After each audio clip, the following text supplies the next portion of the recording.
Cambrian-P pose-grounded video understanding. Yep. Current multimodal large language models, they just completely fail at spatial reasoning, right? Because they treat video frames as these isolated 2D snapshots. Right, like a flipbook. Exactly.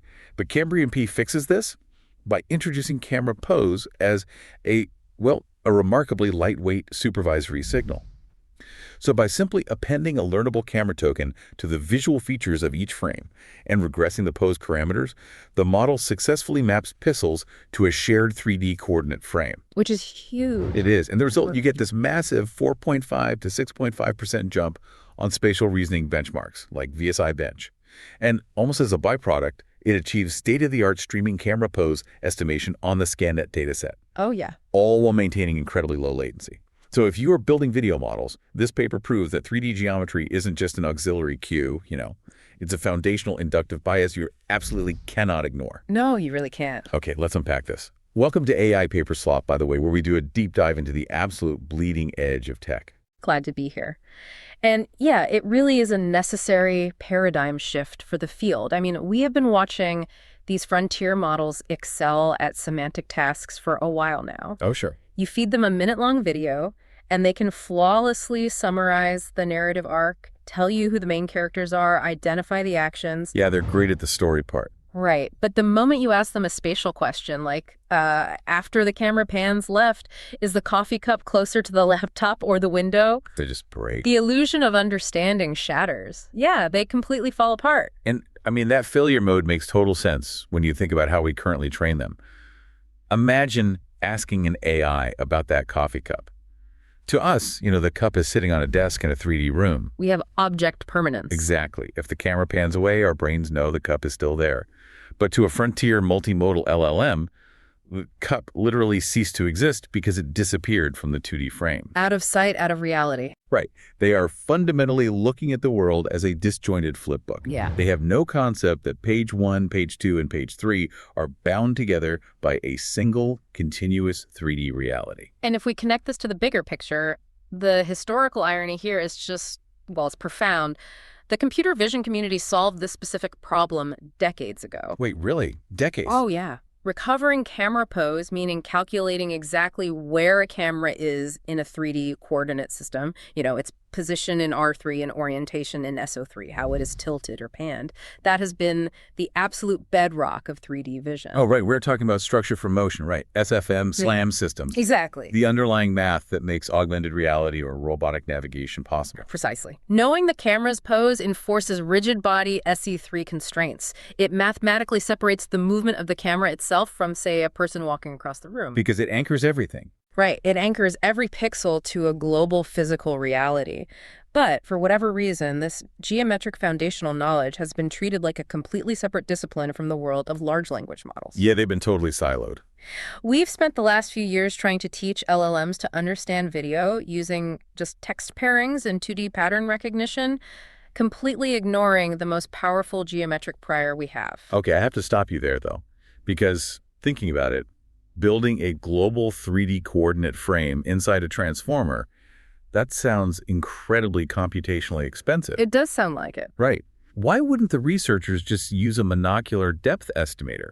We already have models that spit out these beautiful high-resolution depth maps. Yep, they do. So wouldn't injecting depth tokens be the more obvious choice to give a model 3D awareness? Why reinvent the wheel with camera pose? That is the exact intuitive leap many engineers make, and it's actually why the authors of the Cambrian-P paper tested depth supervision in their ablation studies. Oh, they did? Yeah, they tested it. But the data showed that depth supervision is actually suboptimal for video QA compared to learning from camera pose. Suboptimal. Ah. Wait, how does knowing the physical distance to every object not solve spatial reasoning? Because depth is still, fundamentally, a local view-dependent metric. Okay. Like, a depth map tells you how far away a pixel is from the camera lens in that one specific isolated frame. It doesn't inherently tell you how the geometry of frame 10 relates to the geometry of frame 100. Ah, I see. It doesn't connect the frames. Exactly. Pose, on the other hand, forces the model to think globally across the frames. It forces the network to calculate the origin point and build a continuous mental map of the trajectory. So it's linking all those 2D flipbook pages into a unified explorable space. Yes. That is a critical distinction. You're forcing the model to understand its own movement through an environment, rather than just measuring, like, proximity. Right. So let's look at the actual architecture of Cambrian-P. Because the intervention they made to inject this global pose awareness is, well, it's shockingly minimal. It really is elegant. They didn't build some massive, clunky dual encoder system dedicated just to geometry. No, they didn't. They built upon an existing open source architecture called Cambrian-S, Okay. which basically pairs a SIGLIP2 vision encoder, specifically the SO400 meter one, with a Qwen 2.5 language model. So a highly capable, standard modern foundation. Exactly. And the modification they made to inject pose is literally just the addition of 2 learnable tokens. Just 2 tokens. That's wild. They define them as a first token, see first, and a rest token, see rest. Yep.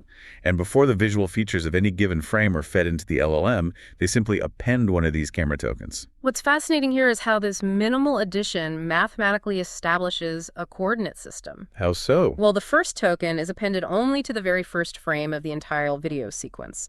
The rest token is appended to all the subsequent frames. Oh, wow. So it breaks the temporal symmetry. Exactly. The LLM instantly knows, okay, this first frame is my origin point.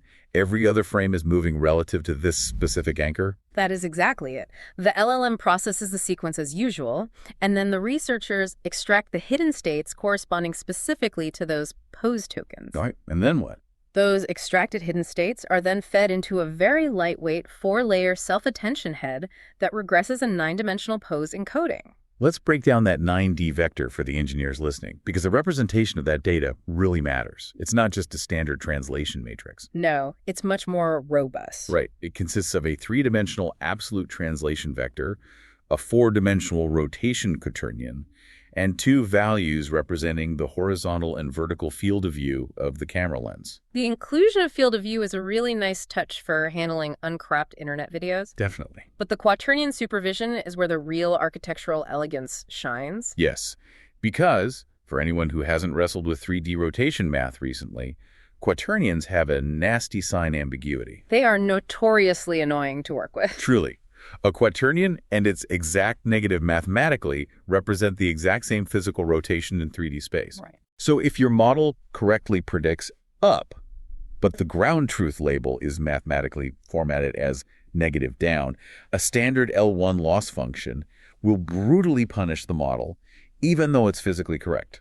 It completely shreds your gradients. It creates a totally artificial loss landscape. So how do they fix that?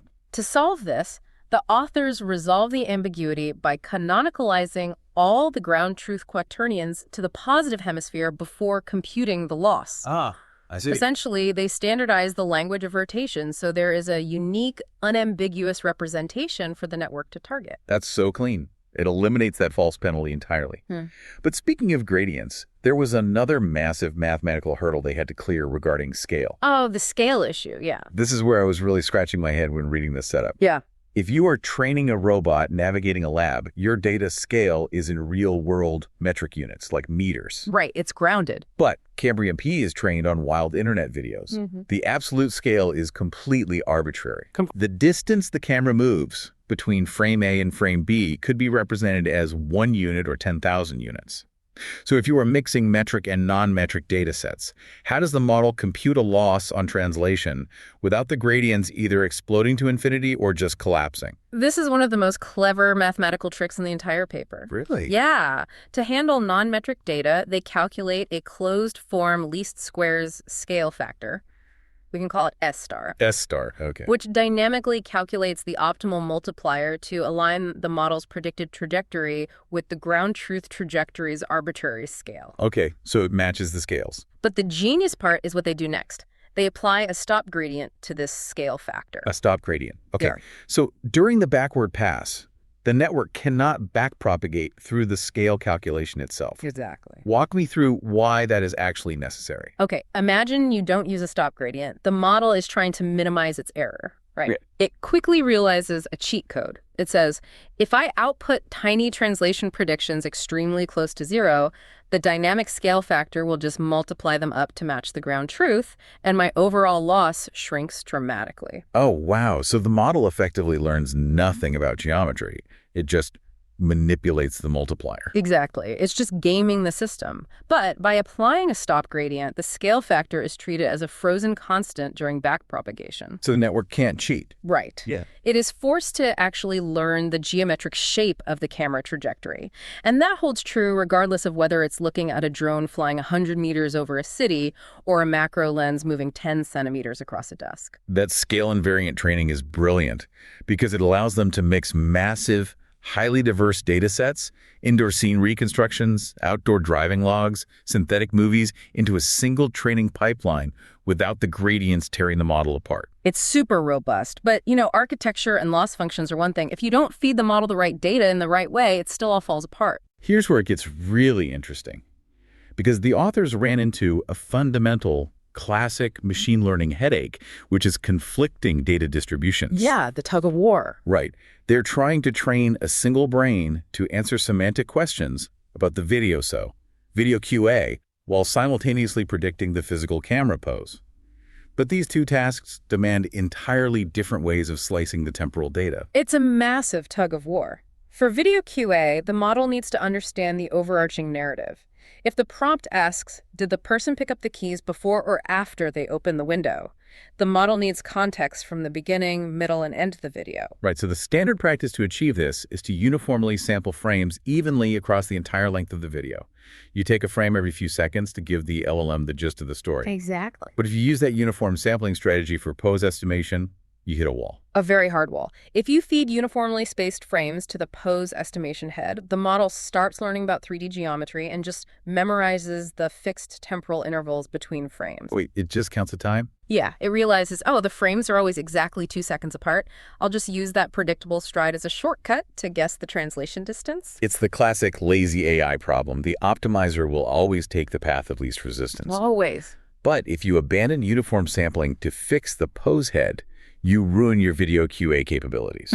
Because pose needs continuous motion, what they call dynamic temporal sampling. Right, random walks. Yeah, it needs to see these random walks through the video with short, highly variable intervals to calculate true geometric changes. So how do you train one single model to do both without one task cannibalizing the other? They engineered an interleaved training strategy. Interleaved? Yeah, they essentially multiplex 2 different types of data streams in the same batch.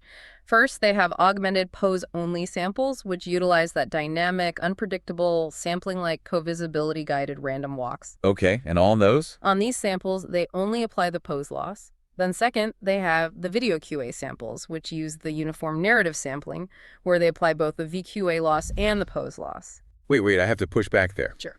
If the video QA samples are uniformly sampled, and you are applying the pose loss to them, won't the pose head still learn the lazy temporal shortcuts on those specific samples? Like you are still feeding it a predictable pattern. That is where they introduce the final piece of the puzzle, which is random jitter. Random jitter. Yeah. Instead of pulling frames at perfectly uniform intervals for the VQA data, they perturb the frame indices by a small margin. Specifically, they use an alpha of 0.005. Okay, walk me through what that actually looks like in practice. Think of it like a student trying to cheat on a multiple choice test by guessing the pattern of the answers, right? A, B, C, A, B, C, instead of actually doing the math. Sure. The uniform sampling is that predictable pattern. If the model expects frames at exactly 10 seconds, 20 seconds, and 30 seconds, it doesn't need to look at the pixels. It just guesses the distance based on the time. Exactly. But by applying random jitter, you break the pattern. The model might instead get frames at 10.2 seconds, 19.8 seconds, and 30.1 seconds. Yeah, the student can't guess the pattern anymore. The model is forced to actually look at the visual features and do the hard geometric math to predict the pose. That tiny bit of controlled chaos completely breaks the temporal memorization shortcut. It does. It perfectly harmonizes the semantic objective and the geometric objective. It really highlights how much of modern AI research isn't just bolting on new transformer blocks, it's wrangling the training dynamics to force the model to learn what you actually want it to learn. Yeah, without that specific training recipe, the architectural additions would have been useless. The pose head would have just collapsed into a temporal pattern matcher. Okay, let's look at the payoff. The metrics are what our technical listeners really care about. The numbers. Right. Does turning an LLM into a geometry engine actually yield statistically significant results? And the answer is yes. On VSI-Bench, which is a highly rigid spatial reasoning benchmark, Cambrian-P gets a 4.5 to 6.5% gain over its exact same baseline without pose supervision. That's a huge jump for that benchmark. It really is. And it also shows strong generalization to massive benchmarks like Ego Schema and MV-Bench. And honestly, the camera pose estimation results are arguably even more impressive than the VQA gains. I agree. They tested the model on the ScanIt dataset, and it achieved an absolute trajectory error, or ADE, of 0.078. Which is wild. To put that in perspective for the engineers listening, that beats specialized, purpose-built streaming reconstruction models. Things like Stream VGGT, CUT3R, and Point3R. Yeah. A general-purpose conversational LLM is beating domain specialists at their own game. It's incredible. And beyond the raw numbers, there is a counterintuitive finding in the paper regarding the VQA results that I just think is brilliant. Oh, about the object distance. Yeah. They analyzed exactly where the model was getting the biggest accuracy boosts. You might assume pose supervision helps most with localized, fine-grained details right in front of the camera. That's what I would have thought. Right, but it's the exact opposite.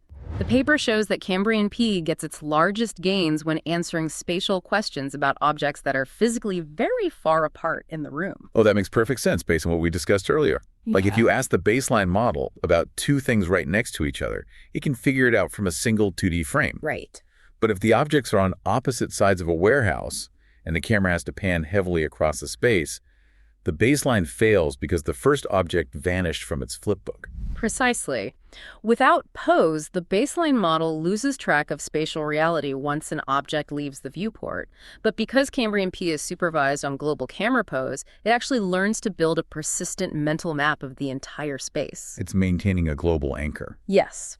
It understands the global spatial relationships, allowing it to accurately track objects that are separated by large physical distances and complex camera trajectories. Now, I know what you are thinking as an engineer right now. Sure, the inductive bias works. Sure, it builds a global mental map. But Cambrian-P is an 8 billion parameter LLM running a massive transformer block. Oh, the latency concern? Right. The computational overhead must be a latency nightmare compared to a sub 1 billion parameter specialist model. Right. Latency is always the killer when trying to deploy these massive models in streaming edge applications. This raises an important question, and it's where the paper delivers a very pleasant surprise. If you look at the latency analysis, Cambrian-P is actually faster than many of those specialist models. Faster? Yes. In streaming mode, where it processes video frames incrementally as they arrive, it takes only 0.06 seconds per frame. Wait, hold on. How's an 8 billion parameter language model faster at streaming 3D reconstruction than a sub 1 billion parameter specialist model like CUT3R? The math on the FLOPS just shouldn't add up. It comes down to 3 specific architectural advantages. Okay, lay them on me. First, the SIGLIP vision encoder they use has a highly compact token budget. It produces significantly fewer visual tokens per frame than the Dino V2 encoders heavily utilized by the specialist models. And less tokens means less compute. Exactly. In quadratic attention mechanisms, reducing your token count directly slashes your compute load. Makes sense. What's the second? Second, the specialist models often use bidirectional transformers to process the sequence to understand context. Bidirectional attention is computationally massive. Because every single token has to attend to every other token, both past and future. Exactly. But Cambrian-P is built on a standard causal LLM. The causal attention mask inherently requires less compute. Right, it's only looking backward. Yep. And third, and this is the real secret weapon of modern LLM architecture, it leverages KV cache reuse. Ah, the KV cache. If you are already deploying open source LLMs, you know exactly how crucial the KV cache is for fast text generation. The beauty here is that Cambrian-P hijacks that exact same text generation infrastructure to stream video. Oh, that is smart. When a new frame arrives in streaming mode, the model doesn't re-encode and recompute the attention for the entire history of the video. It simply attends to the cached key and value states of the previously processed frame. Whereas the specialist models. The specialist models, in many cases, have to constantly re-encode the sequence or manage highly inefficient recurrent states. The highly optimized infrastructure that the open source community has built for fast LLM deployment works perfectly for fast video geometry. So what does this all mean? For me, this deep dive proves that you don't need clunky dual encoder setups or totally separate vision architectures to achieve high-level 3D spatial intelligence. No, you really don't. By just adding a couple of tokens, a simple linear attention head, and a very clever interleaved training loop that stops the model from cheating, you can turn a standard text and image LLM into a highly capable geometry engine. It fundamentally alters how we should be thinking about video inputs for frontier models. I completely agree. And what is perhaps most encouraging for AI researchers is that the scaling laws we rely on in language models, they hold true for geometry as well here. Oh, that's right. They tested that. Yeah, the authors clearly demonstrated that as they scaled up the data volume, the parameter count, and the training iterations, the trajectory errors consistently went down, and the spatial reasoning scores consistently went up. So it's not a fluke. No. This isn't a fragile, over-engineered trick. It is a highly scalable, future-proof paradigm. Which leaves us with a final, slightly mind-bending thought to chew on before we wrap up this AI paper slop deep dive. Toward the end of their analysis, the authors mentioned something fascinating. The pseudo-annotations. Yes. When they trained Cambrian-P on in-the-wild internet videos using pseudo-annotated camera poses, it didn't just improve the model's spatial reasoning, it actually improved its performance on general video QA benchmarks. That is the truly profound implication hiding in the data. Understanding physical geometry measurably improved the model's semantic understanding of narrative. Think about what that implies for the future of artificial general intelligence. If understanding the physical movement of a camera makes an LLM better at understanding human actions, plot structures, and general logic. It changes everything. It suggests that physical grounding isn't just an optional plugin we can bolt onto an LLM later. Grounding models in physical 3D space might be the essential, non-negotiable stepping stone to creating models that can actively navigate, reason, and act in the physical world. If language is the map we use to describe reality, maybe camera pose is the compass we need to actually navigate it.